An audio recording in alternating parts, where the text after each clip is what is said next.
महिलांवरील अन्याय, अत्याचार, खून, बलात्कार, आत्महत्या कमी करणे महिलांच्या हातात आहे.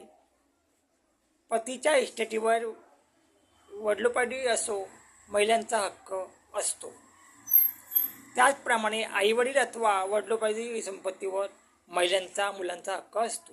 पण असे दिसून येते की महिला आईवडील त्यांच्या संपत्तीवर हक्क दाखवत नाही व दिला जात नाही.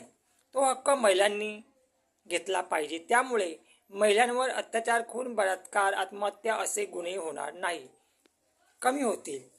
महिला हक्क मागत नाही, हक्क दिला जात नाही, तो मागू नये म्हणून लग्न करून संबंध तोडले जातात. अथवा संपत्ती मागू नये, ती टिकून राहील, ऐशारामात राहता यावे म्हणून बाप, भाऊ, आजी, आजोबा, नाना, नानी, मामा, मावशी नावाला कलंक लावतात. महिलांना वाईट मार्गाला लावतात, दलाली, भडविगिरी करतात आणि एक दिवस देशाला आणि समाजाला धोका निर्माण होतो. करू आहे पण सत्य आहे.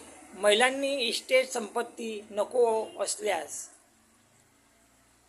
पतीकडे आहे किंवा घेतली नाही तर मोठेपणा होणार, हा विचार करू नये. नको असली तर गंगेत, समुद्रात अर्पण करावी.